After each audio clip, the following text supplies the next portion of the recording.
নমস্কাৰ বিশেষ এটা কাৰণত ভিডিঅ' এটা বনালোঁ আৰু স্বাগতম জনাইছোঁ মোৰ দীপা ডেইলি লাইফ ব্লগটোলৈ। বিশেষ কাৰণটো হৈছে আজি এই প্ৰজন্মই বেছিকৈ দেখি থকা প্ৰজন্মৰ মাজত বেছিকৈ প্ৰচলিত এটা শব্দ, যাৰ পৰা মানে আমি একদম সুৰক্ষিত আমি কোনো ফালৰ পৰাই নহয়। আমি যিমানে সমাজৰ মাজত নাথাকোঁ কিয় আমি কিন্তু ছেফটি নহয়। কিহৰ বাবে? তাৰ কাৰণটো হৈছে যে ধৰ্ষণ ইমানেই বৃদ্ধি পাবলৈ লৈছে যে একদম সৰু জন্ম হোৱা কেঁচুৱাটোৰ পৰা বৃদ্ধজনলৈকো বহুত মানে আমি সুৰক্ষিত হৈ থাকিব পৰা নাই। তাৰ কাৰণ আমি কাক দোষ দিম? না আমি সমাজক দোষ দিম, নে আমি চৰকাৰৰ ওপৰত দোষবোৰ জাপি দিম, নে আমি নিজৰ ওপৰতে দোষবোৰ জাপি ল'ম? তাৰ বাবে দায়ী কোন? আচলতে চাবলৈ গ'লে আমি দায়ী আমি নিজৰ লগতে আমাৰ সমাজ ব্যৱস্থাটোতো। এই ব্যৱস্থাটোত মানে এনেকুৱা হৈ গৈছে মানুহে অকল নিজক লৈ পেলাই ব্যস্ত থাকিবলগীয়া হৈছে। যদি কাৰোবাৰ ঘৰত কিবা এটা হাই কাজিয়াও হৈছে তাক লৈ চাবলৈ সময় নাই, কাৰণ আজিৰ দিনত ব্যস্ততাৰ মানুহ আজি যদি কামত ব্যস্ত নহয় মানুহ, তেন্তে ঘৰত হৈ থাকিলে তেওঁলোকৰ খোৱা বোৱাৰ ব্যৱস্থা কোনে কৰি দিব? তেওঁলোক চলিব কেনেকৈ? এটা পৰিয়াল পোহপাল দিবলৈ হ'লে তেওঁ ঘৰৰ মুৰব্বীজনক লগতে আদি কৰি যেতিয়া এটা মেচিয়ৰ ল'ৰাটো বা ছোৱালীজনী মেচিয়ৰ হয়, তেতিয়া তেওঁলোকো কাম কৰিবলৈ ওলাই যাবলগীয়া হয়। তো তেতিয়া ঘৰখনত থাকে সেই বৃদ্ধসকল, যিসকল মানে কৰি খোৱা অৱস্থাত নহয় আৰু তেওঁলোক বৃদ্ধ হৈ যায়। তেওঁলোকৰ শাৰীৰিকভাৱে তেওঁলোক অসুস্থ হৈ যায়। তো তেনেকুৱাই হৈছে যে বৃদ্ধসকলক এৰি পেলাই আমি ওলাই গৈ আমি কামৰ মাজত কৰ্মময় জীৱন আমি কৰিবলগীয়া হৈছে। তো তাৰ ফলত কি হৈ গৈছে যে কেঁচুৱাটো সুৰক্ষিত নাই। কেঁচুৱাটো সুৰক্ষিত হ'ব কেনেকৈ?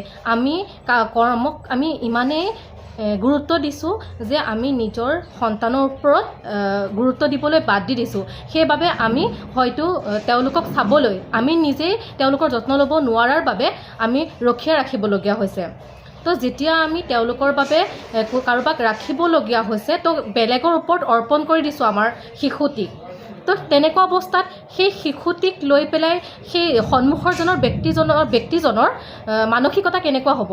তেওঁৰ মানসিকতা আমি দুদিনতে গম নাপাম, হয়তো তেওঁৰ লগত বহুত বছৰ থাকিও আমি গম নাপাওঁ। মানুহৰ মনৰ কথা কোনেও বুজিব নোৱাৰে। তো সেই হিচাপে সেই শিশুটিক লৈ পেলাই সেই সন্মুখৰজনৰ ব্যক্তিজনৰ ওপৰত যেতিয়া তেওঁৰ বেয়া মনোভাৱ হ'ব, তেতিয়া তেওঁ কি কৰিব? তেওঁৰ সেই শিশুটিক লৈ পেলাই তেওঁ একো জ্ঞান বুদ্ধি তেওঁ নোহোৱা হৈ যায়। তেওঁ এটাই ভাবিব যে তেওঁৰ মানসিকভাৱে তেওঁ শিশুটিৰ ওপৰত তেওঁ কমজুৰি হৈ গৈছে, যাৰ বাবে এই ধৰ্ষণটো বৃদ্ধি হ'বলৈ ধৰিছে। আৰু ছেকেণ্ডতে হৈছে যেতিয়া বৃদ্ধ অৱস্থাত এজনী মহিলাক ঘৰত থৈ যোৱা হয়, তেন্তে তাৰ সুযোগ লৈ পেলাই সেই বৃদ্ধ মহিলাজনীকো ধৰ্ষণ কৰিবলৈ লৈছে। আজিৰ দিনৰ সমাজ ব্যৱস্থাটো এনেকুৱা হৈ গৈছে। কিন্তু তাৰ আঁৰত এইটো নহয় যে মদ্যপান বা এলকহলিক এইবোৰে ইমান প্ৰভাৱ পেলোৱা নাই। এইবোৰত প্ৰভাৱ পৰিছে সুস্থ মানসিকতাৰ মনৰ মানুহ, যিবোৰে এইবিলাকৰ সুযোগ লয়। এনেকুৱা বহুত ঘটনা এতিয়া দেখিবলৈ পাইছোঁ। নিউজ হওক বা গাঁৱে ভূঞে হওক বাঢ়ি গৈ আছে। তাৰ বাবে হৈছে নিবনুৱা। মেইন কাৰণটোৱে হৈছে ধৰ্ষণৰ মেইন কাৰণটোৱে হৈছে নিবনুৱা সমস্যা। তো এই নিবনুৱা সমস্যাটো দূৰ কৰিলেহে সকলোবোৰ শান্তি থাকিব পাৰিব। অকল মদ্যপান কৰি পেলাই বা এলকহলিক হৈ বা কিবাকিবি নিচাজাতীয় দ্ৰব্য সেৱন কৰা সকলেহে যে অকল বেয়া কাম কৰিব পাৰে, সেইটো কোনো কথা নহয়। সুস্থ মানসিকতাৰ মানুহেও আজিৰ দিনত বেয়া কাম কৰিবলৈ বাধ্য হৈছে, একমাত্ৰ নিবনুৱা। তাৰ বাবে দায়ী কিন্তু আমাৰ সমাজ ব্যৱস্থা। কাৰণ আমাৰ সমাজখন কেনেকুৱা, যেতিয়া আমি কিবা এটা কামত আগবাঢ়িবলৈ খোজোঁ, সেই সমাজ ব্যৱস্থাটোৱে আমাক কি কৰে? মানে বাধা দিয়ে মানে লাজক লৈ পেলাই মানে লাজ ভয় আকাংক্ষাটো বেছি হয় যে আমি কিবা এটা কাম কৰিম, ওচৰৰ মানুহজনীয়ে অকণমান ভাল ধৰণৰ কাম এটা কৰে, তো কিয় কৰিম এইবিলাক? ঘৰতে থাকিম, কাৰণ মোক হাঁহিব। লজ্জাজনক হৈ গৈছে। কৰ্মক লজ্জা কৰি আজি কি হৈছে, যেতিয়া পুৰুষ এজনো ওলাই যাব নোৱাৰে, কাৰণ তেওঁৰ সন্মুখৰ ঘৰৰ সন্তান বহুত ডাঙৰ স্কুলত পঢ়িছে, ডাঙৰ ডাঙৰ চাকৰি পাইছে। তো সেই নিবনুৱাসকলে কি কৰিব, ঘৰতে আছে আৰু ঘৰত থাকি থাকি থাকি থাকি তেওঁলোকৰ মানসিক প্ৰেছাৰবোৰ মানে কি বুলি ক'ম, মনৰ পৰা মানে কিছুমান নিগেটিভ ধাৰণাই তেওঁলোকক বহুতখিনি হেঁচা দিছে, যে যি হেঁচাৰ ফলত আজি একোটা ডাঙৰ কাম হ'বলৈ কিন্তু ৰৈ যোৱা নাই। তেওঁলোকে ভয় নকৰা হৈ গৈছে। কিহৰ বাবে? সমাজ ব্যৱস্থাৰবোৰে। যিহে এতিয়া আমাৰ মহিলাসকলকো, যদি আমি মহিলাসকলে কিবা এটা কামত আগবাঢ়োঁ তেনেহ'লে তেওঁলোকে আমাক উৎসাহ নিদিয়ে, তেওঁলোকে আমাক থমাই থয় যাতে আমি ওলাই যাব নোৱাৰোঁ। আজি ফেচবুকটোত যেতিয়া ভিডিঅ' এটা বনাবলৈ আৰম্ভ কৰিছোঁ তেতিয়া তেওঁলোকে আমাক হাঁহি খিকিন্দালি কৰিব যে তেওঁলোকৰ ইমান পইচাৰ অভাৱ হৈছেনে। কিন্তু আমি যদি চোৰ ডকাইত কাৰোবাক যদি লুটিবলৈ যাওঁ তেতিয়া সেইসকল মানুহে আকৌ আমাক হাই হাই কৰিব। তো চব ফালৰ পৰা চালি জাৰি পেলাই কিবা আমি মদ্যপান কৰোঁ নেকি, আমি যে কিবা এটা বেয়া কামত আমি লিপ্ত হৈ যাওঁ। আমিতো মহিলা হয়, মহিলাইতো বেয়া কাম কৰি আছে, মহিলাই কৰি আছে। অকল পুৰুষসকলে যে দায়ী সেইটো নহয়। ধৰ্ষণৰ ক্ষেত্ৰত কিন্তু মহিলাসকলেও আজিকালি সমানে হৈছে। হয়, তেওঁলোকে ধৰ্ষণ কৰিব নোৱাৰে, কিন্তু ধৰ্ষণকাৰীক তেওঁলোকে সহায় কৰিছে। কিহৰ বাবে? দুটকাৰ বাবে, টকাৰ বাবে। সকলোবোৰ মাধ্যম টকাৰ বাবে।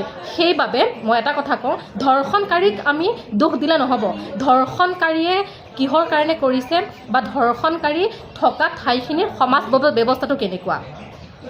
তো সেই ধৰ্ষণকাৰীক যদি আজি গম পাইছে যে এই মানুহজনে কিবা এটা বেয়া কামত লিপ্ত হৈছে, কিয় দুটকাৰ কাৰণে আৰক্ষী বিভাগেও তেওঁক ধৰিব পৰা নাই বা ধৰা ব্যক্তিজনকো কিয় এৰি দিয়ে? তেওঁক লৈ আমাৰ মানুহবোৰ আমি আহিব লাগিব আগবাঢ়ি। আমি কাৰোবাৰ হাতত কোনোবাই ওকালতি কৰিব, তাক লৈ পেলাই আমি এৰি দিব নোৱাৰোঁ। সেইবাবে মোৰ লগৰ বান্ধৱী তেওঁৰ ঘৰৰ ওচৰতে ঘটনা হৈ গৈছে, ইমানখিনি আমি আগবাঢ়িবলৈ নাযাওঁ, যিহেতু আমাৰ ক'বলৈ লজ্জাজনিত কথা, একেবাৰে লজ্জাজনিত কথা হৈছে। সেইবাবে আমি তাৰ ওপৰত বিতৰ্কৰ মাজলৈ আমি নিবলৈ যোৱা নাই। কিন্তু কথাটো হৈছে যে ধৰ্ষণ মোবাইলটো খুলিবই নোৱাৰোঁ। ল'ৰা ছোৱালীয়েও আজিৰ দিনত মোবাইলটো চাব নোৱাৰা হৈ গৈছে, ইমান লজ্জিত। তো তেওঁলোকে নৱপ্ৰজন্মই কি দেখিছে, কি শিকিব আমাৰ পৰা? তো তেওঁলোকক আগবঢ়াই নিয়া দায়িত্বটো আমাৰেই। কিন্তু আমি যিমান দায়ী তাক শুদ্ধ কৰিব পাৰিম আমি। সেইবাবে কৰ্মক সৰু বা ডাঙৰ হিচাপে মানি ল'ব নালাগে। কৰ্ম কৰিবলৈ সকলো ওলাই যাব লাগে আৰু বেয়া কামবোৰৰ পৰা আঁতৰি আহিব লাগে।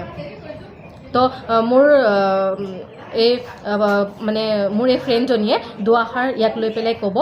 আপোনালোকৰ মতামত আপোনালোকে কমেণ্ট কৰিব, ভিডিঅ'টো লাগিলে শ্বেয়াৰো কৰিব 10জনৰ কাৰণে, যোনে মানে ভিডিঅ'টো চাবলৈ ভাল পায়। যদি আপুনি ভাল পাইছোঁ বুলি ভাবে, আপোনাৰ কিবা এটা আমাৰ পৰা কিবা এটা পজিটিভ পাইছোঁ বুলি ভাবে, তেনেহ'লে এই চেনেলটো ফ'ল' কৰি ল'ব, লাইক কৰিব, কমেণ্ট কৰিব আৰু মোৰ এই ফেচবুক পেজটিৰ লগত সদায় জড়িত হৈ থাকিব। তেন্তে এওঁ দুআষাৰ ক'ব, এওঁৰ বিষয়ে দিয়া কোৱা।